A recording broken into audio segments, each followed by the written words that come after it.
Hello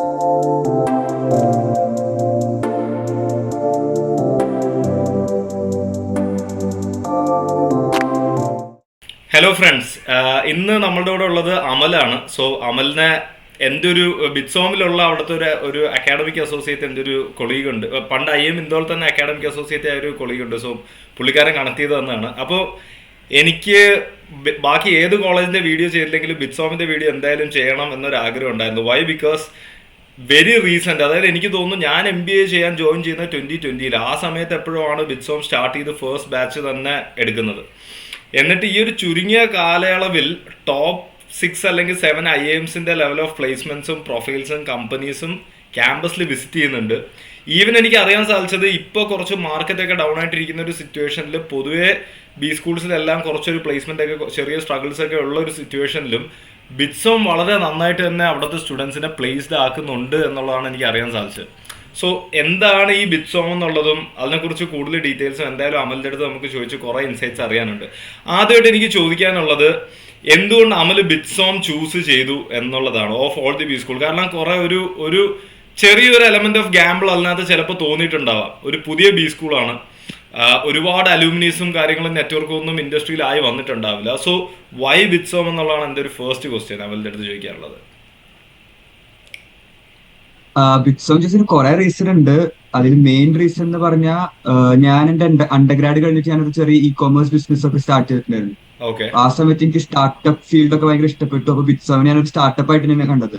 okay. അപ്പൊ എന്റെ ഒരു വേവ് ലെങ്തിൽ മാച്ച് ആയിട്ട് തോന്നി. പിന്നെ സെക്കൻഡ് റീസൺ എന്ന് പറഞ്ഞാൽ എനിക്ക് കാറ്റിൽ അത്യാവശ്യം നല്ല സ്കോർ ഉണ്ടായിരുന്നു, 99ന്റെ അടുത്തുണ്ടായിരുന്നു. ബട്ട് ടോപ്പ് 7 IIMs എനിക്ക് കോൾ വന്നില്ല, കാരണം ഞാൻ ജെം ആയിരുന്നു. Okay.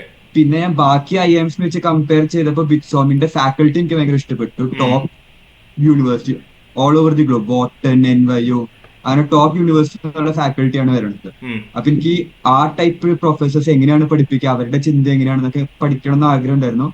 And third of course ബിർളയുടെ ഒരു ട്രസ്റ്റ് ഉണ്ടായിരുന്നു. ബിർളയാണ് എന്തൊക്കെ ഉണ്ടായാലും അവരുടെ ഒരു ബാക്കിംഗ് ഉള്ളപ്പോൾ ആ ഒരു ട്രസ്റ്റ് ഇഷ്യൂസ് ഉണ്ടാവില്ല. ഈ ഒരു 3 റീസൺസ് കാരണമാണ് ഞാൻ ബിറ്റ്സോം ചൂസ് ചെയ്തത്. മനസ്സിലായി. ഇനി ബിർളയുടെ കുറിച്ച് തന്നെ പറയുമ്പോൾ, ബിർളയ്ക്ക് ഇപ്പൊ കുറെ ക്യാമ്പസ് ഉണ്ട്. ഇപ്പം ബിറ്റ്സ് ഓൾറെഡി ടെക്നോളജിയിൽ അത്യാവശ്യം നല്ല എസ്റ്റാബ്ലിഷ്ഡ് ഏതാണ്ടൊരു IITസിന്റെ തന്നെ ലെവലിൽ ബിറ്റ്സ് പെർഫോം ചെയ്യുന്നുണ്ട് ഇൻ ടേംസ് ഓഫ് പ്ലേസ്മെന്റ് കാര്യങ്ങളൊക്കെ. ഇനി കമ്പനീസിന്റെ കാര്യം പറയുകയാണെങ്കിൽ എണ്ണി തീർക്കാൻ പറ്റാത്തത്ര ഗ്രൂപ്പ് ഓഫ് കമ്പനീസ് ബിർളയ്ക്കുണ്ട്.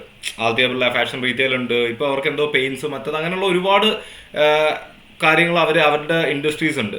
സോ ഇതില് ശരിക്കും ഈ ഇൻഡസ്ട്രീസിന്റെ ഒരു ബെനിഫിറ്റ് ശരിക്കും ബിറ്റ്സോമിന് കിട്ടുന്നുണ്ടോ, അല്ലെങ്കിൽ when compared to an IIM? So IIMൽ പൊതുവേ ഇപ്പം ഒരു ഇൻഡസ്ട്രി എക്സ്പോഷർ എന്തൊക്കെ പറഞ്ഞു കഴിഞ്ഞാലും ആ ഒരു പ്രോപ്പർ കോർപ്പറേറ്റ് അത് അത്ര അധികം ഉണ്ടെന്ന് പറയാൻ പറ്റില്ല. ബിറ്റ്സോമിൽ അത് എത്രത്തോളം ഉണ്ട് എന്നുള്ളതെന്ന് പറയാമോ? ലൈക്ക് എന്താണ് ഒരു ഡിഫറൻസ് എന്നുള്ളത് കുറച്ചുകൂടെ ഒന്ന് വ്യക്തമാക്കാൻ പറ്റുമോ? ഇതിന്റെ ബെനിഫിറ്റ് ഞങ്ങൾക്ക് 2 രീതിയിലുണ്ടാവും. ഒന്ന് സ്റ്റുഡന്റ് ലൈഫിൽ ബെനിഫിറ്റ് ഉണ്ടാവും, അതിന്റെ അപ്പുറത്തെ സ്റ്റുഡന്റ് ലൈഫ് കഴിഞ്ഞ് പ്ലേസ്മെന്റ് സമയത്തും ബെനിഫിറ്റ് ഉണ്ടാവും. സ്റ്റുഡന്റ് ലൈഫിന്റെ ബെനിഫിറ്റ് എന്ന് പറഞ്ഞാൽ ഞങ്ങൾക്ക് ഇങ്ങനെ ഓരോ സെഷൻസ് ഉണ്ടാവും. ഈ ABG ഗ്രൂപ്പ്, ആദ്യത്തെ ബിർള ഗ്രൂപ്പിലത്തെ പല പല കമ്പനീസിലത്തെ ടോപ്പ് ഹെഡ്സ്, CEOs, മാനേജേഴ്സ്, അങ്ങനെ ടോപ്പ് ഹെഡ്സ് ആയിട്ട് ഞങ്ങൾക്ക് ഇന്ററാക്ട് ചെയ്യാൻ പറ്റും. കുറെ ഇവന്റ്സ് ഉണ്ടാവും, നെറ്റ്വർക്കിംഗ് ഇവന്റ്സ് ഒക്കെ ഉണ്ടാവും, അങ്ങനെ ഞങ്ങൾക്ക് ഇന്ററാക്ട് ചെയ്യാൻ പറ്റും. അപ്പൊ സ്റ്റുഡന്റ് ലൈഫിൽ ഞങ്ങൾക്ക് ആ ഒരു ലെവൽ ബെനിഫിറ്റ് ഉണ്ടാവും. ഞങ്ങൾക്ക് ഇപ്പൊ കോർപ്പറേറ്റ് ലൈവ് പ്രോജക്ട്സ് അവർ തരും 2-3 മാസത്തെ, അങ്ങനെ ഡിഫറെന്റ് ബെനിഫിറ്റ്സ് ഉണ്ടാവും. അത് കൂടാണ്ട് പ്ലേസ്മെന്റിന്റെ സമയത്ത് ബിറ്റ്സോം ഒരു പൈപ്പ് ലൈൻ കോളേജ് ആയിട്ടല്ല കാണുന്നത്. ബിറ്റ്സോമിൽ പഠിച്ച നേരെ ABGക്ക് ജോയിൻ ചെയ്യുന്ന കോളേജ് അങ്ങനെയല്ല ചിന്താഗതി, മൈൻഡ് സെറ്റ് അങ്ങനെയല്ല. അവര് മാക്സിമം ബാക്കി എല്ലാം ഇൻഡസ്ട്രിയിൽ പ്ലേസ് ചെയ്യാൻ നോക്കും. But at the same time ഞങ്ങൾക്ക് അഡ്വാൻറ്റേജ് ഉണ്ട്. ഇപ്പൊ സപ്പോസ് ABGയുടെ ലീപ് എന്ന് പറഞ്ഞ ഇന്റേൺഷിപ്പ് അല്ലെങ്കിൽ ലീപ് എന്ന് പറഞ്ഞ അവരുടെ ഒരു മാനേജ്മെന്റ് ട്രെയിനിങ് പ്രോഗ്രാം ഉണ്ട്. അപ്പൊ ബിറ്റ്സോംകാർക്ക് കൂടുതൽ പ്രയോറിറ്റീസ് ഉണ്ട്. അറൌണ്ട് 10 പീപ്പിൾ ഞങ്ങൾ ഇവിടെ എടുത്തപ്പോ IIMസിന് 2-3 പേരൊക്കെ എടുക്കണോ. മനസ്സിലായി. അപ്പൊ 2 രീതിയിലും ഞങ്ങൾക്ക് ഒരു ബെനിഫിറ്റ് കിട്ടുന്നുണ്ട് എന്തായാലും. മനസ്സിലായി. ഓക്കെ. ഒരു ഐഡിയൽ ഇപ്പൊ ഈ ബിറ്റ്സോമിൽ ഇപ്പം അമലിന്റെ ഒരു ബാച്ചിലുള്ള ഒരു പ്രൊഫൈൽ എങ്ങനെയുള്ള കുട്ടികളാണ് കൂടുതലായിട്ട് വരുന്നത്? അതായത് കാറ്റിൽ നല്ല രീതിയിൽ പെർഫോം ചെയ്ത് ഇപ്പൊ അമലിന്റെ പോലെ ഇപ്പം ടോപ്പ് IIMs ക്രാക്ക് ചെയ്യാൻ പറ്റില്ല, അതുകൊണ്ട് ഈവൻ ദോ ദേ ഹാവ് ന്യൂ IIM course coming to BITS, അങ്ങനെയുള്ള രീതിയിലാണോ? അതോ പിന്നെ അതുപോലെ തന്നെ എഞ്ചിനീയേഴ്സിന്റെ എണ്ണമാണോ കൂടുതൽ? ഒരു ഐഡിയൽ ബാച്ച് പ്രൊഫൈൽ എങ്ങനെയാണ്, കൂടുതലും ഒരു ഓറിയന്റേഷൻ എങ്ങനെയാണെന്ന് പറയാമോ?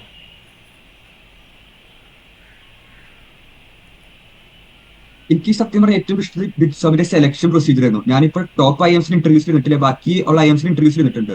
അവർ ജസ്റ്റ് നോളജ് ബേസ്ഡ് കുറച്ച് ക്വസ്റ്റ്യൻ ചോദിക്കും, 10-15 മിനിറ്റ്സിലെ ഇന്റർവ്യൂ ഒക്കെ തീരും. പക്ഷെ ബിറ്റ്സോമിന്റെ ഇന്റർവ്യൂ ഞങ്ങളിപ്പോ എല്ലാവരും പറയണത്, ഇപ്പൊ ഞങ്ങളുടെ ബാച്ചിൽ IIM ഇൻഡോർ, ലക്നൗ ഒക്കെ വേണ്ടാന്ന് വെച്ച് വന്ന സ്റ്റുഡൻസ് പോലും ഉണ്ട്. അവര് പോലും പറയും ബിറ്റ്സോമിന്റെ interview one of the best ആയിരുന്നു, കാരണം 1.5 മണിക്കൂർ ഇരുന്ന് ഞങ്ങൾ ടോട്ടലി അവര് ജഡ്ജ് ചെയ്തു. Background, student background, extra curricular അങ്ങനെ മൊത്തം ജഡ്ജ് ചെയ്തു.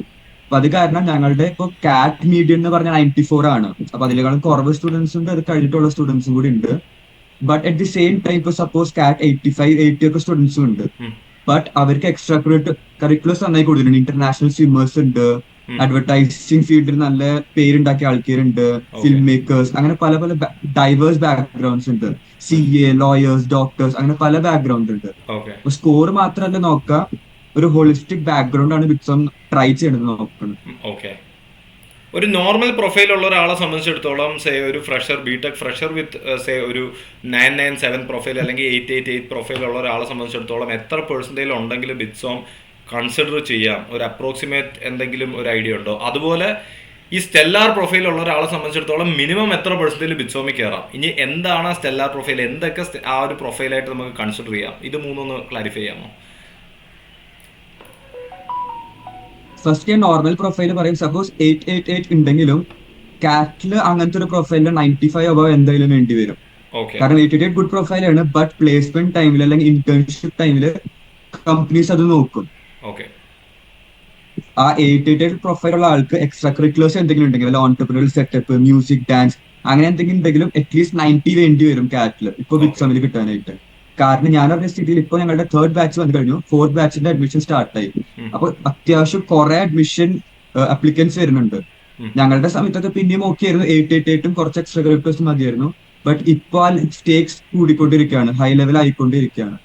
അപ്പൊ 888 ഉള്ള പ്രൊഫൈലിന് അറ്റ്ലീസ്റ്റ് 95 കാറ്റ് എന്തായാലും വേണ്ടി വരും, പ്ലസ് വേറെ എന്തെങ്കിലും ബാക്ക്ഗ്രൗണ്ടും കൂടി വേണ്ടി വരും. സ്റ്റെല്ലാർ പ്രൊഫൈൽ എന്ന് പറയുമ്പോൾ ഞാൻ പറഞ്ഞ ഒരു ഇന്റർനാഷണൽ സ്വിമ്മർ ഉണ്ട് ഞങ്ങൾക്ക്. ആൾക്ക് പോലും അക്കാഡമിക്സ് അത്യാവശ്യം ഈ 888-7, 888-8 ഒക്കെ ആയിരുന്നു. ആൻഡ് കാറ്റ് അറൌണ്ട് 85 ഉണ്ടായിരുന്നു. ഞങ്ങളുടെ ബാച്ചിലായിരുന്നു DJ ഉണ്ട്, ഒരു ഇന്റർനാഷണൽ DJ ഉണ്ട്. അവന് പോലും 85-90 പ്രൊഫൈൽ ഉണ്ടായിരുന്നു കാറ്റില്. അപ്പൊ ഒരു സേഫ്റ്റിക്ക് വേണ്ടിട്ട് അറ്റ്ലീസ്റ്റ് 90 വേണ്ടി വരും, എത്ര നല്ല പ്രൊഫൈലായാലും. ഓക്കെ, മനസ്സിലായി. ഇനി ബാച്ച് സൈസ് എത്രയാണ്? നിങ്ങളുടെ മൊത്തം ബാച്ച് സൈസ് എത്രയാണ് ഒരു വർഷം? ഞങ്ങളുടെ ബാച്ച് സൈസ് ഇപ്പൊ ഞാൻ സെക്കൻഡ് ഇയർ ആണ്. അപ്പൊ ഞങ്ങളുടെ ബാച്ച് സൈസ് 140 ആയിരുന്നു. ഇപ്പൊ 3rd ബാച്ച് വന്നത് അവരുടെ 170 അടുത്ത് എത്തിയിട്ടുണ്ട്. അപ്പൊ നെക്സ്റ്റ് ബാച്ച് ഇവർ എയിം ചെയ്യേണ്ടത് ഒരു 200 അടുത്ത് എത്താമെന്നാണ്. And in the long term ഒരു 5 or 10 years കഴിയുമ്പോൾ goal is around 900 people. So ഇപ്പൊ അത് ഇൻക്രീസ് ആയിക്കൊണ്ടിരിക്കുകയാണ്. ഇപ്പൊ നെക്സ്റ്റ് ബാച്ചിന് 200 ആണ് ലിമിറ്റ് വെച്ചേക്കുന്നത്. Got it. ഈ മുംബൈയിലുള്ള ഒരു ക്യാമ്പസ് എന്ന് പറയുമ്പോൾ ഇപ്പം NMIMS മുംബൈ ഉണ്ട്. NMIMS ഞാൻ കേൾക്കുന്ന ഒരു പ്രോബ്ലം എന്ന് പറഞ്ഞു കഴിഞ്ഞാൽ ഇറ്റ്സ് വെരി എക്സ്പെൻസീവ്, ബിക്കോസ് മുംബൈയിൽ അവർക്ക് ഹോസ്റ്റൽ ഫെസിലിറ്റീസ് ഇല്ല, വളരെ ലിമിറ്റഡ് ഹോസ്റ്റൽ ഫെസിലിറ്റീസേ ഉള്ളൂ. So they have to stay outside, അങ്ങനെയുള്ള കുറേ കാര്യങ്ങളുണ്ട്. ബിറ്റ്സോമിനെ സംബന്ധിച്ചിടത്തോളം ക്യാമ്പസിന്റെ അവസ്ഥ എന്താണ്? ഇപ്പോൾ ഒരു പെർമനന്റ് ക്യാമ്പസ് അവർക്ക് ആയോ? ഇനി പെർമനന്റ് ക്യാമ്പസ് ആയെങ്കിൽ എല്ലാവർക്കും ഹോസ്റ്റൽ ഫെസിലിറ്റീസ് ക്യാമ്പസ് തന്നെ പ്രൊവൈഡ് ചെയ്യുന്നുണ്ടോ? ഒരു ഇൻ ക്യാമ്പസ് കംപ്ലീറ്റ് എൻവയോൺമെന്റ് അവർക്ക് കിട്ടുന്നുണ്ടോ എന്നുള്ളതും ആൾക്കാർക്ക് അറിയാൻ താല്പര്യമുള്ളൊരു കാര്യമായിരിക്കും. ഞങ്ങളുടെ ഇപ്പോഴുള്ള സിറ്റുവേഷൻ എന്ന് പറഞ്ഞാൽ ടെമ്പററി ക്യാമ്പസ് ആണ്. ഇവിടെ ഒരു ബിസിനസ് പാർക്ക് ഉണ്ട്, അതിലൊരു ഫ്ലോർ ഞങ്ങൾ എടുത്തിട്ട് അത് ക്യാമ്പസ് ആക്കിയേക്കുന്നതാണ്. കാരണം ഇപ്പൊ സ്റ്റുഡൻസ് ആകെ 300 സ്റ്റുഡൻസ് ഉള്ളു, അപ്പൊ മാനേജബിൾ ആണ്. ആൻഡ് ഹോസ്റ്റൽ എന്ന് പറഞ്ഞത് ഒരു ഫുൾ ഫ്ലാറ്റ് നമ്മുടെ കോളേജ് റെന്റ് എടുത്തിട്ടുണ്ട്. ഞങ്ങൾക്ക് എല്ലാവർക്കും 1 BHK റൂം തന്നിട്ടുണ്ട്. അതിൽ 2 പേരുണ്ടായിരുന്നു, 2 പേരുണ്ടാവും 1 BHK റൂമിൽ. ബട്ട് ഞങ്ങള് നെക്സ്റ്റ് ഫെബ്രുവരി അല്ലെങ്കിൽ മാർച്ചിൽ ഞങ്ങളുടെ പെർമനന്റ് ക്യാമ്പസിന്റെ കല്യാണം പറഞ്ഞിട്ട്, അത് സെന്റർ മുംബൈ സിറ്റിന്ന് ഒരു 1.5 മണിക്കൂർ ദൂരം ഉണ്ടാവും. അവിടെ ഒരു 60 acre സ്ഥലമുണ്ട്. അവിടെ MBA സ്റ്റുഡൻസ് ഉള്ള ബിൽഡിംഗ് ഉണ്ടാക്കി കഴിഞ്ഞു. 300-400 സ്റ്റുഡൻസ് ഉള്ള ഹോസ്റ്റൽ ഉണ്ടാക്കി കഴിഞ്ഞു. അപ്പൊ അവിടെ ക്യാമ്പസ് ഇപ്പോഴും ബിൽഡിംഗ് ആണ്. ആൻഡ് നെക്സ്റ്റ് ജോയിൻ ചെയ്യുന്ന സ്റ്റുഡൻസ് അവിടെ ആയിരിക്കും താമസിക്കുന്നത്. ഞങ്ങളുടെ കുറച്ച് സ്റ്റുഡൻസ് അവിടെ പോയി ലൊക്കേഷൻ ഒക്കെ നോക്കി. ഗ്രോയിങ് സിറ്റി ആണ്, ഗ്രോയിങ് സ്ഥലമാണ്.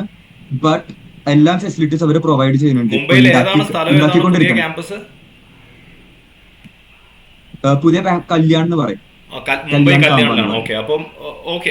എന്നിരുന്നാലും ആ ഒരു മുംബൈ തന്നെയാണ്, ഒരുപാട് ഔട്ട്സ്കേർട്ടും അല്ല എന്നുള്ളൊരു സ്ഥലമാണ്. പക്ഷെ 60 acre campus in Mumbai is actually impressive. And ഇപ്പൊ ഈ വരുന്ന ഈ വീഡിയോ കാണുന്ന ആൾക്കാരെ സംബന്ധിച്ചിടത്തോളം, if they are planning on BITSoM, അവർക്ക് പുതിയ ക്യാമ്പസിൽ അവർക്ക് സ്റ്റാർട്ട് ചെയ്യാം. ഓക്കെ, സോ ക്യാമ്പസിന്റെ ആ ഒരു പ്രശ്നം ഉണ്ടാവില്ല, അവർക്ക് ഒരു completely in campus hostel facilities കാര്യങ്ങളൊക്കെ കിട്ടും എന്നുള്ളതാണ്. ഇനി എനിക്ക് ചോദിക്കാനുള്ളത്, ഞാൻ ബിറ്റ്സോമിനെ കുറിച്ച് അറിഞ്ഞത് പൊതുവെ IIMs കണ്ടുവരാറുള്ളത് most of the IIMs trimester സിസ്റ്റമാണ്. മൊത്തം MBA ഡിവൈഡഡ് ഇൻറ്റു 6 ട്രൈമസ്റ്റേഴ്സ്, അതിൽ ഒരു ഇയറിൽ 3 ട്രൈമസ്റ്റർ എന്നുള്ള രീതിയിലാണ്. ആൻഡ് ആ ഒരു ട്രൈമസ്റ്റർ മൊത്തം സ്പ്രെഡ് ആയിരിക്കും കോഴ്സസ്. പക്ഷെ ബിറ്റ്സോമിൽ ഞാൻ അറിഞ്ഞത് എന്തോ ഒരാഴ്ച കൊണ്ടോ 10 ദിവസം കൊണ്ടോ ഒരു കോഴ്സ് തീർക്കുന്ന അങ്ങനത്തെ എന്തോ ഒരു പുതിയൊരു ഇതുവരെ ബി സ്കൂളിൽ കണ്ടിട്ടില്ലാത്തൊരു ടീച്ചിങ് പെഡഗോജി യൂസ് ചെയ്യുന്നുണ്ടെന്ന് കേട്ടു. സോ അതിനെക്കുറിച്ച് ഒന്ന് ഡീറ്റെയിൽഡ് ആയിട്ട് പറയാമോ, എന്താണ് ആ ഒരു difference in terms of course teaching pedagogy എന്നുള്ളത്? ഞങ്ങളുടെ ഇപ്പൊ സിസ്റ്റം എന്ന് പറഞ്ഞാൽ ഞങ്ങൾ ബ്ലോക്ക് സിസ്റ്റം എന്ന് പറയും. അപ്പൊ ഒരു ബ്ലോക്ക് 2 വീക്സ് ആയിരിക്കും. ഞങ്ങൾക്ക് ഈ സിസ്റ്റം കൊണ്ടുവരാനുള്ള കാരണം എന്ന് പറഞ്ഞാൽ ഞാൻ പറഞ്ഞല്ലോ ടോപ്പ് പ്രൊഫസേഴ്സ് ആണ് വരുന്നത്, വോട്ടൻ NYU എന്നൊക്കെ. അപ്പൊ അവരെ ഇവിടെ 1 മാസം 2 മാസം താമസിപ്പിച്ച് പഠിപ്പിക്കാനുള്ള ടോട്ടൽ യൂട്ടിലൈസേഷൻ ഉണ്ടാവില്ല. ആൻഡ് അവർക്കും ആ ഒരു ഓപ്ഷൻ ഇഷ്ടപ്പെടില്ല 1 മാസം ഇന്ത്യയിൽ വന്ന് താമസിക്കാന്നൊക്കെ പറയുമ്പോൾ. അപ്പൊ അവർക്ക് വേണ്ടിയിട്ടാണ് ഞങ്ങൾ ബ്ലോക്ക് സിസ്റ്റം കൊണ്ടുവന്നേക്കുന്നത്. 2 ആഴ്ച അവർ വന്ന് പഠിപ്പിക്കും. അപ്പൊ 2 ആഴ്ചയിൽ ഞങ്ങൾക്ക് 2 ടൈപ്സ് സബ്ജക്ട് ഉണ്ടാവും. ഒരു സബ്ജക്ട് കോർ സബ്ജക്ട് എന്ന് പറയും, ഒരെണ്ണം വോവ് സബ്ജക്ട് എന്ന് പറയും. വോവ് is winning at work place, WAW. അപ്പൊ കോർ പ്രൊഫസേഴ്സിന് 10 days കിട്ടും, Monday to Friday, 3 hours each. And വോവ് കോഴ്സസ് മൺഡേ ടു ഫ്രൈഡേ, പക്ഷെ 8 ക്ലാസ്സസ് ഉണ്ടാവുള്ളൂ, 1.5 മണിക്കൂർ വെച്ചിട്ട്. അപ്പൊ ഈ ഒരു 10 ദിവസം ഞങ്ങൾ ഒരു സബ്ജക്റ്റ് ആണ് പഠിച്ചുകൊണ്ടിരിക്കുക, from basics to expert level. ഇപ്പോ സപ്പോസ് ഫൈനാൻഷ്യൽ അക്കൗണ്ടിങ് സബ്ജക്ട് എടുത്താൽ അക്കൗണ്ടിങ് അറിയാത്ത ആള് പോലും ആ 10 ദിവസം കൊണ്ട് അത്യാവശ്യം നല്ല എക്സ്പേർട്ട് ആയിട്ടുണ്ടാവും. കാരണം ഞങ്ങൾ അത് മാത്രമാണ് ചിന്തിക്കുന്നത്. രാവിലെ തൊട്ട് വൈകുന്നേരം അതിനെ കുറിച്ച് പഠിക്കും, കേസ് സ്റ്റഡീസ്, അസൈൻമെന്റ്, അത് മാത്രമാണ് ചെയ്യണത്. അതിന്റെ ഇപ്പൊ ബെനിഫിറ്റ്സ് ആണ് ഞാനിപ്പോ പറഞ്ഞത്. അതിന്റെ കുഴപ്പമെന്ന് പറഞ്ഞാൽ 10 ദിവസം കൂടി ഞങ്ങൾ പഠിക്കണം. ചില സബ്ജക്ട് 10 ദിവസം കൊണ്ട് പഠിക്കാൻ പറ്റില്ല, അതിന് നല്ല ഹാർഡ് വർക്ക് വേണ്ടി വരും. അപ്പൊ രാത്രിയും പകലിരുന്ന് നന്നായി ഇരുന്ന് പഠിച്ചാൽ മാത്രമേ സബ്ജക്ട് കിട്ടുള്ളൂ. അപ്പൊ അതിന് ബെനിഫിറ്റ്സും ഉണ്ട്, പ്രശ്നങ്ങളും ഉണ്ട്. ബട്ട് അറ്റ് ദി എൻഡ് ഞങ്ങൾക്ക് ടോപ്പ് ലെവൽ പ്രൊഫസേഴ്സിന് പഠിക്കാൻ പറ്റും നിങ്ങളുടെ ബ്ലോക്ക് സിസ്റ്റം കാര്യം. അത് വളരെ ഇൻട്രസ്റ്റിംഗ് ആയിട്ടുള്ള ഒരു ടീച്ചിങ് പെഡഗോജിയാണ്. അതായത് ഒരു 10-12 ദിവസം ഒരു സബ്ജക്ട് മാത്രം പഠിക്കാന്നുള്ളത്. നമ്മൾ ബേസിക്കലി ഫേസ് ചെയ്തിരുന്ന ഒരു പ്രോബ്ലം എന്ന് പറഞ്ഞു കഴിഞ്ഞാൽ, ഒറ്റയടിക്ക് ചിലപ്പം എക്കണോമിക്സ് പഠിച്ചിട്ട് തൊട്ടടുത്ത സബ്ജക്ട് ചിലപ്പോൾ ഓപ്പറേഷൻസ് ആയിരിക്കും. അപ്പോൾ കംപ്ലീറ്റ്ലി അല്ലെങ്കിൽ ഫിനാൻസ് പഠിച്ചിട്ട് തൊട്ടടുത്തത് ഓപ്പറേഷൻസ് ആയിരിക്കും. സോ ആ ഒരു ഫ്ലിപ്പിങ് ഈ പറഞ്ഞ പോലെ പ്രോസും കോൺസും ഉണ്ടാവാൻ പറ്റുന്ന ഒരു സംഭവമാണ്. പക്ഷേ ഇൻട്രസ്റ്റിംഗ് ആണ്. ഈ പുതിയ ക്യാമ്പസ് ആയതുകൊണ്ട് തന്നെ എനിക്ക് ചോദിക്കാനുള്ള ഒരു കാര്യം, അവിടെ എന്തൊക്കെ ക്ലബ്സ്, കമ്മിറ്റീസ്, ആക്ടിവിറ്റീസ്, ഫെസ്റ്റുകൾ ഇപ്പം ആസ് ഓഫ് നൗ ഉണ്ട്, അല്ലെങ്കിൽ എന്തൊക്കെ പ്ലാനിങ്ങിലാണ്? ആൻഡ് ഒരു പുതിയ ക്യാമ്പസ് ഉണ്ടാകുമ്പോൾ ഞാൻ മനസ്സിലാക്കിയെടുത്തോളം ഒരു സ്റ്റുഡൻറ്റിനെ സംബന്ധിച്ചിടത്തോളം ആ ഒരു ക്യാമ്പസിൻ്റെ ഒരു ബിൽഡിംഗ് പ്രോസസ്സിൽ പാർട്ടിസിപ്പേറ്റ് ചെയ്യാൻ പറ്റും, which is A good thing. ഇപ്പോൾ ഉദാഹരണത്തിന് പല ഫെസ്റ്റുകളും ഉണ്ടാവില്ല, ഇപ്പോൾ പല ക്ലബ്ബുകളും ഉണ്ടാവില്ല. So you can be the founding member of XYZ club എന്നുള്ള കൈൻഡ് ഓഫ് ഇതുണ്ട്. സോ എത്രത്തോളം അത് ഓൾറെഡി ബിൽഡായി ആൻഡ് ഇനി എത്രത്തോളം പ്ലാനിങ്ങിലുണ്ട് എന്നുള്ളതിനെ കുറിച്ച് എന്തെങ്കിലും ഒരു ഐഡിയ തരാൻ പറ്റുമോ? ഞങ്ങൾക്ക് ഇപ്പോൾ different types of clubs and committees ഉണ്ട്. ക്ലബ്സ് എന്ന് പറയുമ്പോൾ അറൌണ്ട് 8 to 10 ക്ലബ്സ് ഉണ്ട്. ഡാൻസ്, മ്യൂസിക്, മാർക്കറ്റിംഗ്, ഓപ്പറേഷൻസ്, അങ്ങനെ ഡിഫറെന്റ് ടൈപ്സ് ഓഫ് ക്ലബ്സ് ഉണ്ട് നിങ്ങളുടെ ഹോബീസ് അനുസരിച്ചിട്ട്. ഇപ്പൊ എന്റെ കൂടെ പഠിക്കുന്ന ഒരു ഫ്രണ്ടിന് പബ്ലിക് പോളിസി ഭയങ്കര ഇഷ്ടമായിരുന്നു. അപ്പൊ അവൻ പറഞ്ഞു ഞങ്ങൾക്ക് പബ്ലിക് പോളിസി ക്ലബ്ബ് വേണമെന്ന് പറഞ്ഞു. 10 to 15 പീപ്പിൾ ക്ലബ് മെമ്പേഴ്സ് ആയിട്ട് വേണം. അങ്ങനെ ക്ലബ് ഫോം ചെയ്തു. അപ്പൊ വേറെ എന്തെങ്കിലും നിങ്ങൾക്ക് ഇഷ്ടമുണ്ടെങ്കിൽ ക്ലബ് എന്തായാലും പെട്ടെന്ന് ഫോം ചെയ്യാൻ പറ്റും, എന്തൊക്കെ ഹോബീസ് ഉണ്ടെങ്കിലും ചെയ്യാൻ പറ്റും. And at the same time events എന്ന് പറഞ്ഞല്ലോ, ഇവന്റ്സ് ഇപ്പൊ ഞങ്ങൾക്ക് ഒരു TEDx ഇവന്റ് വരുന്നുണ്ട്. അത് ആദ്യമായിട്ടാണ് ഞങ്ങൾ ചെയ്യേണ്ടത്, ഞങ്ങൾക്ക് ഒരു ഐഡിയ ഇല്ല. അപ്പൊ സ്റ്റാർട്ടിങ് തൊട്ട് അത് ഫുൾ പ്ലാൻ ചെയ്യണം, ആൾക്കാരെ കണ്ടുപിടിക്കണം, വോളണ്ടിയേഴ്സിന് വേണം, അങ്ങനെ മൊത്തം ചെയ്യേണ്ടി വരും. ആൻഡ് ലാസ്റ്റ് ഇയർ ഞാനൊരു ഇവന്റിന്റെ പാർട്ടായിരുന്നു. അത് കേസ് കോമ്പറ്റീഷൻ പാർട്ടായിരുന്നു, ഒരു ബിസിനസ് പ്ലാൻ കോമ്പറ്റീഷൻ. അതിനൊരു 5 lakh പ്രൈസ് മണി കൊടുത്തിട്ട് ടോപ്പ് സ്റ്റാർട്ടപ്പ് ഫൗണ്ടേഴ്സിനെ ജഡ്ജാക്കി വിളിച്ച് ഈവൻ കുറെ സ്റ്റാർട്ടപ്സിന് നമുക്ക് നേരെ ബിഗ് സ്പിലാൻ ഇൻക്യുബേഷൻ സെന്ററിൽ നമുക്ക് ഇൻക്യുബേറ്റ് ചെയ്യാൻ പറ്റി ഈ ഒരു കോമ്പറ്റീഷൻ വഴി. അത് ഞങ്ങൾ ആദ്യമായിട്ട് ചെയ്യേണ്ടായിരുന്നു. അപ്പൊ എനിക്കിപ്പോ ഫ്യൂച്ചറിൽ പറയാൻ പറ്റും ആ ഒരു കോമ്പറ്റീഷൻ ഞാനായിരുന്നു സ്റ്റാർട്ട് ചെയ്ത്, ഞാനായിരുന്നു ആ റൗണ്ട്സ് ഉണ്ടാക്കിയത്. അപ്പൊ പുതിയ സ്റ്റുഡൻസ് ജോയിൻ ചെയ്യുമ്പോൾ ഇങ്ങനെ എന്തൊക്കെ ഇവന്റ്സ് വന്നാലും അവരെ ലെഗസിയാണ് ക്രിയേറ്റ് ചെയ്യണത്. നിങ്ങൾക്ക് തീരുമാനിക്കാം ഈ കോളേജിന്റെ ഫ്യൂച്ചർ എന്തായിരിക്കും. ബിറ്റ്സോം എന്നൊരു സ്റ്റാർട്ടപ്പ് ആണ് ഇപ്പോ ബിറ്റ്സോം എന്നൊരു ഫ്യൂച്ചറിന്റെ ഒരു പാർട്ടായിട്ട് മാറാൻ പറ്റും. ഡെഫിനറ്റ്ലി. സോ എന്തായാലും ബിറ്റ്സോമിന്റെ ഒരു ട്രജക്ടറി കണ്ടിട്ട് ഒരു അധികം വൈകാതെ തന്നെ ഇന്ത്യയിലെ one of the best B school ആവുന്ന സമയത്ത് അവിടുത്തെ എന്തെങ്കിലും ഒരു സാധനം നമ്മൾ സ്റ്റാർട്ട് ചെയ്തു എന്ന് പറയുന്നത് അതിന്റെ ബിൽഡിംഗ് പ്രോസസ്സിൽ പാർട്ടാവുന്നത് ഒരു വലിയൊരു കാര്യം തന്നെ ആയിരിക്കും. എനിക്ക് ചോദിക്കാനുള്ളത്, പൊതുവെ ഞാൻ IIMs കണ്ടിട്ടുള്ള ഒരു കാര്യം എന്ന് പറഞ്ഞു കഴിഞ്ഞാൽ, IIMs സിസ്റ്റം വളരെ ട്രഡീഷണൽ ആയിട്ടുള്ള ഒരു സിസ്റ്റം അവിടെ ഓൾറെഡി റെഡി ആയിട്ടുണ്ട് ഇൻ ടേംസ് ഓഫ് ഒരു സാലറിന്റെ അപ്രൂവൽ കിട്ടാനാണെങ്കിൽ you will have to go through a proper process. അതിന്റെ കമ്മിറ്റി, അത് കഴിഞ്ഞിട്ട് അവസാനം ഡയറക്ടർ അപ്രൂവ് ചെയ്യണം, അല്ലെങ്കിൽ അഡ്മിൻ അപ്രൂവ് ചെയ്യണം. ഈ ഒരു കംപ്ലീറ്റ് ഒരു പ്രോസസ്സിലൂടെ പോയാൽ ഇത് നടക്കുള്ളൂ. അതും പലതും ചിലപ്പോൾ നടക്കാതിരിക്കുകയും ചെയ്യാം. I'm talking about new initiatives, അല്ലെങ്കിൽ പുതിയൊരു ക്ലബ്ബ് കമ്മിറ്റിയൊക്കെ തുടങ്ങുന്നത് അത്ര എളുപ്പമുള്ള ഒരു കാര്യമല്ല. You need to actually make them convince with a lot of proofs and evidence that this is something upcoming batches will also be benefited from. So Bitsomil എത്രത്തോളം supportive ആണ് മാനേജ്മെന്റ്, ആൻഡ് ആ ഒരു സംഭവം എത്രത്തോളം ഫ്ലെക്സിബിൾ ആണ്? Okay, ബിറ്റ്സാമിന് ഞാനൊരു traditional and സ്റ്റാർട്ടപ്പിന്റെ mix ആയിട്ട് കാണാം. കാരണം ഞങ്ങൾക്ക് ഇങ്ങനെ പ്രൊസീജിയേഴ്സ് ഉണ്ട്. ഇപ്പൊ ഒരു ഐഡിയ വന്നാൽ ഞങ്ങൾക്കൊരു ക്ലബ് അല്ലെങ്കിൽ കമ്മിറ്റി വഴിയാണ് അത് പുഷ് ഫോർവേഡ് ചെയ്യണത്. ഇപ്പൊ എനിക്ക് വല്ല മാർക്കറ്റിംഗ്, ബിറ്റ്സാമിനെ പ്രൊമോട്ട് ചെയ്യുന്ന മാർക്കറ്റിംഗ് ഐഡിയ വന്നാൽ മാർക്കറ്റിംഗ് കമ്മിറ്റിയോട് പോയി സംസാരിക്കും. മാർക്കറ്റിംഗ് കമ്മിറ്റി അഡ്മിൻ ടീമിനോട് പറയും. അതൊരു ഫീസിബിൾ ഐഡിയ ആണെങ്കിൽ ഞങ്ങളത് മൂവ് ഫോർവേഡ് ചെയ്യും. But at the same time ഒരു നല്ലൊരു ഐഡിയ വന്നിട്ട് പെട്ടെന്ന് തന്നെ എക്സിക്യൂട്ട് ചെയ്യണമെങ്കിൽ ഞങ്ങൾക്ക് നേരെ ഡീനോട് പോയി സംസാരിക്കാം. ഡീനായാലും ഞങ്ങളുടെ ക്യാമ്പസിൽ അങ്ങോട്ടും ഇങ്ങോട്ടൊക്കെ നടക്കുന്നുണ്ടാവും, കഫറ്റേരിയയിൽ ഉണ്ടാവും. അല്ലെങ്കിൽ ഞങ്ങൾക്ക് എക്സിക്യൂട്ട് ചെയ്യാൻ പറ്റുന്ന ഐഡിയ ആണെങ്കിൽ എക്സിക്യൂട്ട് ചെയ്യാൻ പറ്റും. അപ്പോൾ ഒരു അപ്രൂവൽ ഫോർമാറ്റ് ഉണ്ട്. ബട്ട് റെയർ കേസസ്, എക്സെപ്ഷൻസ് ആണെങ്കിൽ നമുക്ക് നേരെ പോയി പ്രസന്റ് ചെയ്യാം. അത് കൺവിൻസ് ചെയ്യാൻ പറ്റുകയാണെങ്കിൽ നമുക്ക് അപ്പോൾ തന്നെ അത് മൂവ് ഫോർവേഡ് ചെയ്യാൻ പറ്റും. Okay got it. ഇനി ഒരു കാര്യം എനിക്ക് അറിയാൻ താല്പര്യമുള്ളത് നിങ്ങളുടെ പ്ലേസ്മെന്റ്സിനെ കുറിച്ചാണ്. ഒബ്വിയസ്ലി പ്ലേസ്മെന്റ്സും സമ്മർ ഇന്റേൺഷിപ്സും ഇതായിരിക്കും ആൾക്കാർക്ക് ഏറ്റവും കൂടുതൽ അറിയാൻ താല്പര്യമുള്ളത്. സോ നിങ്ങളുടെ സീനിയേഴ്സ് എവിടെയൊക്കെയാണ് പ്ലേസ്ഡ് ആയിട്ടുള്ളത്? എന്തെങ്കിലും ഒരു പ്രൊഫൈൽ ഇൻക്ലിനേഷൻ ഉണ്ടോ? ഇപ്പം ട്രഡീഷണൽ ആയിട്ട് ഇപ്പോൾ പറയുകയാണെങ്കിൽ നിറ്റി ഓപ്പറേഷൻസിലോട്ട് ഇൻക്ലൈൻഡ് ആണ്, പിന്നെ ഓരോരോ ക്യാമ്പസിനും ഇപ്പം മൈക്ക മാർക്കറ്റിങ്ങിലോട്ടാണെന്നൊക്കെ പറയുന്ന പോലെ ബിറ്റ്സോമിന് അങ്ങനത്തെ ഒരു ഇൻക്ലിനേഷൻ ഉണ്ടോ എന്നുള്ളത് ഒന്ന്. പിന്നെ രണ്ട്, ലൈക്ക് മൊത്തത്തിലുള്ള ഒരു പ്രൊഫൈൽ എത്ര പെർസെന്റ് ഏതൊക്കെ പ്രൊഫൈൽസിലോട്ട് കൂടുതലും ആൾക്കാർ പോകുന്നുണ്ട്. മൂന്ന്, ബാച്ച് പ്രൊഫൈൽ കൂടുതൽ ഒരു വർക്ക് എക്സ്പീരിയൻസ് ഹെവി ആണോ അതോ കുറച്ചുകൂടി ഒരു മിക്സ്ഡ് ക്രൗഡ് ആണോ, അല്ലെങ്കിൽ യങ് ക്രൗഡ് ആണോ? എങ്ങനെയാണ് അതിന്റെ ഒരു രീതി? First of all batch profile എന്ന് പറഞ്ഞാൽ അറൌണ്ട് 60-40 നമുക്ക് എഞ്ചിനീയേഴ്സിന് എടുക്കാം. 60% അറൌണ്ട് എഞ്ചിനീയേഴ്സ് തന്നെയാണ്. ആൻഡ് ജെൻഡർ റേഷ്യോ അങ്ങനെ തന്നെ എടുക്കാം. ഒരു 65 മെയിൽ ആൻഡ് 35 ഫീമെയിൽ ആയിട്ട് എടുക്കാം. ബട്ട് വർക്ക് എക്സ്പീരിയൻസ് ഞങ്ങളുടെ ഒരു ആവറേജ് 2 to 24 മന്ത്സിന്റെ വർക്ക് എക്സ്പീരിയൻസ് ആണ് ഉള്ളത്. ബട്ട് 0 വർക്ക് എക്സ്പീരിയൻസ് ഉള്ളവരുണ്ട്, ഒരു 5 years വർക്ക് എക്സ്പീരിയൻസ് ഉള്ള ആൾക്കാരുണ്ട്. ആൻഡ് ബാക്ക്ഗ്രൗണ്ട് ഞാൻ നേരത്തെ പറഞ്ഞ പോലെ ഡിഫറെന്റ് ബാക്ക്ഗ്രൗണ്ട്സിന് ആൾക്കാരുണ്ട്. പ്ലേസ്മെന്റിന്റെ ഇൻഡസ്ട്രി ഇൻക്ലിനേഷൻ എന്ന് പറയുമ്പോൾ ഇൻക്ലിനേഷൻ അങ്ങനെ ഇല്ല. ബട്ട് കൺസൾട്ടിങ്, ഫിനാൻസ്, മാർക്കറ്റിംഗ്, ഇത് മൂന്നാണ് മെയിൻ ടോപ്പ് കമ്പനീസ് വരുന്നത്. ഓപ്പറേഷൻസ് കുറച്ച് കുറവാണ്, HR കമ്പനീസ് കുറച്ച് കുറവാണ്. ഞങ്ങൾക്ക് HR സ്പെഷ്യലൈസേഷൻ ഇവിടെ ഇല്ല.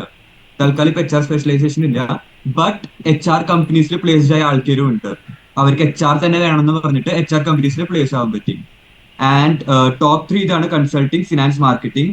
കൺസൾട്ടിങ്ങിന് മെയിൻ ടോപ്പ് എല്ലാം കൺസൾട്ടിങ് വരുന്നുണ്ട്. McKinsey, Bain, BCG, the big 4, EY, KPMG, Deloitte, PwC, Praxis, അങ്ങനെ എല്ലാ ടൈപ്പും കൺസൾട്ടിങ് കമ്പനീസ് വരുന്നുണ്ട്. ഓപ്പർച്യൂണിറ്റീസ് ഉണ്ട്. മാർക്കറ്റിംഗ് എന്ന് പറയുമ്പോൾ HUL, പിഡിലൈറ്റ്, ABG ഗ്രൂപ്പ്സിന്റെ പല പല കമ്പനീസ്, ബിർള എസ്റ്റേറ്റ്സ്, അങ്ങനെ പല മാർക്കറ്റിംഗ് കമ്പനീസും ഉണ്ട്. ഫിനാൻസ് എന്ന് പറയുമ്പോൾ ഞങ്ങൾക്ക് ഇപ്പൊ വന്നത് JP Morgan വന്നിട്ടുണ്ട്. And different venture capitalist, 8 capital, praxis, അങ്ങനെ ഡിഫറെന്റ് ഫൈനാൻസ് കമ്പനീസും വരുന്നുണ്ട്. അപ്പോൾ ഇത് മൂന്നാണ് മെയിൻ ഇൻഡസ്ട്രീസ് വരുന്നത്. ബട്ട് HR, ഓപ്പറേഷൻസ് ഒക്കെ റോൾസും വരുന്നുണ്ട്. അത് വളരെ ലുക്രേറ്റീവ് ആയിട്ടുള്ള ഒരു ഇതാണ്. എത്രയായിരുന്നു ആവറേജ് പാക്കേജ്? എത്രയായിരുന്നു സീനിയർ ബാച്ചിന്റെ ഏകദേശം? 20, എന്റെ ഓർമ്മ ശരിയാണെങ്കിൽ 22 or 23 ആയിരുന്നു ആവറേജ് പാക്കേജ്. സോ അതായത് ഇത് കേട്ടോണ്ടിരിക്കുന്നവർ മനസ്സിലാക്കേണ്ടത് 22-23 എന്ന് പറയുന്നത് ഏതാണ്ട് ഒരു IIM K ഇൻഡോർ അല്ലെങ്കിൽ SIBM പൂനെ സോർട്ട് ഓഫ് ഒരു പാക്കേജ് ആണ് ഓൾമോസ്റ്റ്. ആൻഡ് ഇപ്പൊ ഈ പറഞ്ഞ കമ്പനീസ്, ബിഗ് 4 കമ്പനീസും മറ്റേതൊക്കെ ഒരു ഓൾഡ് IIMസിലൊക്കെ വിസിറ്റ് ചെയ്യുന്ന കൈൻഡ് ഓഫ് കമ്പനീസും ആണ് വരുന്നത്. സോ ഇതുവരെ ഉള്ളതെല്ലാം കേട്ടിട്ട് എനിക്ക് വളരെ ഒരു ഇൻട്രസ്റ്റിംഗ് ആയിട്ടുള്ള ഒരു ബി സ്കൂളായിട്ടാണ് തോന്നിയത്. ഇനി എനിക്ക് ചോദിക്കാനുള്ള ലാസ്റ്റ് 2 ക്വസ്റ്റ്യൻസ്. ഒന്ന്, ഇപ്പൊ അമലിന്റെ ഒരു ഓണ്ടർപ്രണർഷിപ്പിനോടുള്ള ഒരു ഇൻക്ലിനേഷൻ പറഞ്ഞു. അപ്പൊ ഇപ്പം ഇന്ത്യയിൽ നോക്കുകയാണെങ്കിൽ IIM ബാംഗ്ലൂരിന് NSR സെല്ലുണ്ട്. ഒരു ഇന്ത്യയിലെ ഒരു ലീഡിങ് ഏറ്റവും കൂടുതൽ സ്റ്റാർട്ടപ്സിനെ ഇൻക്യുബേറ്റ് ചെയ്ത ഇൻക്യുബേറ്ററുമാണ് NSR സെല്ല്. സോ അതുപോലെ ബിറ്റ്സോമിലെ സ്റ്റാർട്ടപ്സിന്, സ്റ്റുഡൻറ് സ്റ്റാർട്ടപ്സിന്, പക്ഷേ ഇവിടെയൊക്കെ നോക്കിക്കഴിഞ്ഞാൽ പുറത്തുള്ള കമ്പനീസിനെയാണ് ഇവർ ഇൻക്യുബേറ്റ് ചെയ്യുന്നത്. സ്റ്റുഡൻസ് ഓണ്ടർപ്രണറിയൽ ഇനിഷ്യേറ്റീവ്സ് എടുത്ത് വരുന്നത് പൊതുവെ ഞാൻ കാണാറില്ല in IIMs and top B school generally. Mostly I think it's because of ഈ പറയുന്ന ഒരു വലിയൊരു ഫീസിന്റെ ഒരു പ്രഷർ ഉള്ളതുകൊണ്ട് ആൻഡ് വളരെ നല്ല ജോലിയും പാക്കേജും കിട്ടുന്നതുകൊണ്ട് students are mostly incline towards that. പക്ഷേ ബിറ്റ്സോമിൽ എന്തെങ്കിലും സ്റ്റാർട്ടപ്സിനെ സപ്പോർട്ട് ചെയ്യാനുള്ള എന്തെങ്കിലും കാര്യമുണ്ടോ? ഓൾസോ മുംബൈ ആയതുകൊണ്ടുള്ള എന്തൊക്കെ അഡ്വാൻറ്റേജ് ഉണ്ട്, ഫിനാൻഷ്യൽ ക്യാപിറ്റലിൽ സ്ഥിതി ചെയ്യുന്നത് കൊണ്ടുള്ള എന്തൊക്കെ ലെവറേജ് നിങ്ങൾക്ക് എടുക്കാൻ പറ്റുന്നുണ്ട്? ഓൾസോ കുറേ അധികം ടോപ്പ് ബി സ്കൂൾസ് സറൗണ്ടഡ് ആണ്. SP ജെയിൻ ഉണ്ട്, നിറ്റി അതായത് IIM മുംബൈ ഉണ്ട്, പിന്നെ ഈവൻ ചെറിയ IIT ബോംബെ SJ സോം ഉണ്ട്, പിന്നെ KJ സോമയ പോലെയുള്ള ബി സ്കൂൾസ് ഒക്കെ ചുറ്റുപാടും ഉള്ളത് കൊണ്ടുള്ള എന്തൊക്കെ ലെവറേജ് ഉണ്ട്? മൊത്തത്തിൽ ആ ഒരു ലൊക്കേഷൻ പിന്നെ ഒരു സ്റ്റാർട്ടപ്പ് പോയിന്റ് ഓഫ് വ്യൂലൊക്കെ ഉള്ളൊരു ഡീറ്റെയിൽസ് ഒന്ന് തരാമോ? ഓക്കെ, ഫസ്റ്റ് ഞാൻ ബിറ്റ്സോം തരുന്ന സപ്പോർട്ട് പറയും. ഞാൻ ഫസ്റ്റ് ഇയറിൽ ജോയിൻ ചെയ്ത് 2 മാസം കഴിഞ്ഞപ്പോൾ ഞങ്ങൾക്ക് ഒരു ഫോം വന്നു, വല്ല സ്റ്റാർട്ടപ്പ് ഐഡിയാസ് ഉണ്ടെങ്കിൽ പറഞ്ഞോളാൻ പറഞ്ഞിട്ട്. അങ്ങനെ എന്റെ ബാച്ചിൽ ഒരു 15 to 20 ആൾക്കാർ ആ ഫോം ഫിൽ ചെയ്തു. അതിനൊരു 10 പേര് bits Pilani startup incubation incubate ആയി കഴിഞ്ഞു. അപ്പൊ എന്റെ ഒരു സ്റ്റാർട്ടപ്പ് അവിടെ ഓൾറെഡി ഇൻക്യുബേറ്റഡ് ആണ്, എനിക്ക് ഇഷ്ടമുള്ളപ്പോൾ അവിടെ വർക്ക് ചെയ്യാൻ പറ്റും. ബട്ട് എനിക്ക് അത്യാവശ്യം നല്ല പ്ലേസ്മെന്റ് കിട്ടിയ കാരണം, ലോൺ ഉള്ള കാരണം തൽക്കാലം അതിനൊരു ഗ്യാപ്പ് വെച്ചേക്കാണ്. But at the same time എനിക്ക് ഫ്യൂച്ചറിൽ എപ്പോൾ ആവശ്യമുണ്ടെങ്കിലും തിരിച്ചു വരാൻ പറ്റും. ആൻഡ് ബിറ്റ്സ് പിലാനിയിൽ ഇൻക്യുബേറ്റ് ആയ കാരണം എനിക്ക് ഒരു വലിയൊരു നെറ്റ്വർക്ക് ആണ് ഉള്ളത്. എനിക്കിപ്പോ ആവശ്യമുള്ളത് ഇന്റർവ്യൂ ചെയ്യാൻ പറ്റും. എനിക്കിപ്പോ ഫിനാൻസ് അറിയില്ലെങ്കിൽ ഫിനാൻസ് സപ്പോർട്ടിന് ആൾക്കാരുണ്ട്, ലീഗൽ സപ്പോർട്ട് കിട്ടും, ഗവൺമെന്റ് സപ്പോർട്ട് കിട്ടും, അങ്ങനെ പല ടൈപ്പ് ഓഫ് സപ്പോർട്ട് കിട്ടും. ഫണ്ടിങ് പോലും ഞാൻ ബിറ്റ്സ് പിലാനിൽ ഇൻക്യുബേറ്റഡ് ആണെന്ന് പറഞ്ഞാൽ എനിക്ക് കുറച്ച് പ്രയോറിറ്റി ഉണ്ടാവും. But at the same time ഇപ്പൊ ഞങ്ങൾ ബിറ്റ്സ് പിലാനി ഇൻക്യുബേറ്റഡ് ആണ്. ബട്ട് ഞാൻ അഡ്മിൻ ടീമിനോട് സംസാരിച്ചപ്പോൾ അവർ പറഞ്ഞത് ഫ്യൂച്ചറിൽ ബിറ്റ്സോമിൽ ഒരു ഇൻക്യുബേഷൻ സെന്റർ ഉണ്ടാവും. ഒരു 2 to 3 years കഴിയുമ്പോൾ ഞങ്ങൾക്കൊരു ബിറ്റ്സോമിൽ ഒരു 5 year ഏജ് ആവുമ്പോൾ സ്വന്തമായിട്ടൊരു ഇൻക്യുബേഷൻ സെന്റർ ഉണ്ടാവും പുതിയ ക്യാമ്പസിൽ. സ്റ്റാർട്ടപ്സ് ഞങ്ങളുടെ ഫുൾ സപ്പോർട്ടാണ്. ബിറ്റ്സ് പിലാനിയും ബിറ്റ്സോം ഫുൾ എല്ലാ സ്ഥലത്തും നല്ല സപ്പോർട്ട് കിട്ടും. ആൻഡ് മുംബൈയിൽ താമസിക്കേണ്ട ബെനിഫിറ്റ് എന്ന് പറഞ്ഞാൽ എന്റെ 2 ക്ലാസ്മേറ്റ്സ് ഉണ്ട്. അവര് ഒരുത്തൻ മൈ ക്യാപ്റ്റൻ എന്ന് പറഞ്ഞ സ്റ്റാർട്ടപ്പിന്റെ കോ ഫൗണ്ടർ ആണ്. വേറൊരാൾ ഇങ്ങനെ സ്റ്റാർട്ടപ്പ് തന്നെ ട്രൈ ചെയ്തുകൊണ്ടിരിക്കുകയാണ്. ആൻഡ് റീസെന്റ് എനിക്കൊന്ന് 50 lakh ആണോ അതിലോ അബവ് ആണോ ഫണ്ടിങ് കിട്ടി. കാരണം അവൻ മുംബൈയിലായിരുന്നു, പെട്ടെന്ന് തന്നെ ഇഷ്ടമുള്ളപ്പോൾ പിക്ക് ചെയ്യാൻ പറ്റും. ഇപ്പൊ ഞങ്ങളിപ്പോ താമസിക്കുന്നത് പവൈ എന്ന് പറഞ്ഞ സ്ഥലമാണ്. ഈ പവൈയിലത്തെ സ്റ്റാർബക്സ് ഭയങ്കര ഫേമസ് ആണ്. കാരണം രാവിലെ തൊട്ട് വൈകുന്നേരം വരെ ഏതെങ്കിലും ഒരു സ്റ്റാർട്ടപ്പ് ഫൗണ്ടറും ഏതെങ്കിലും ഒരു വെഞ്ചർ ക്യാപിറ്റലും ഉണ്ടാവും. ഫുൾ പിച്ചിങ് നടന്നുകൊണ്ടിരിക്കും. അപ്പൊ മുംബൈയിൽ താമസിക്കുമ്പോൾ അങ്ങനെ കുറെ ബെനിഫിറ്റ്സും കൂടി ഉണ്ട്. കുറെ സപ്പോർട്ട് കിട്ടും. എങ്ങനെയൊക്കെയായാലും ലീഗൽ, ഫൈനാൻഷ്യൽ എന്തൊക്കെ സപ്പോർട്ട് ആണെങ്കിലും മുംബൈയിൽ കിട്ടും. ഡെഫിനറ്റ്ലി മുംബൈയിൽ നിൽക്കുന്നതിന്റെ അഡ്വാൻറ്റേജ് എന്തായാലും ഊഹിക്കാവുന്നതേ ഉള്ളൂ. ഇനി അമലിന്റെ അടുത്ത് എനിക്കൊരു ഫൈനൽ നോട്ടിൽ നമുക്ക് ഈ വീഡിയോ എന്ത് ചെയ്യാം ചോദിക്കാനുള്ളത്, on A scale of 1 to 10 ഇപ്പോൾ ഒരു ന്യൂ IIMസും വേറെ പല കോളേജസും വേണ്ടാന്ന് വെച്ചിട്ടാണ് ബിറ്റ്സോം എന്ന് പറയുന്ന റിലേറ്റീവ്ലി ന്യൂ ക്യാമ്പസിൽ അമൽ ജോയിൻ ചെയ്ത്. On A scale of 1 to 10 how happy you are with your decision?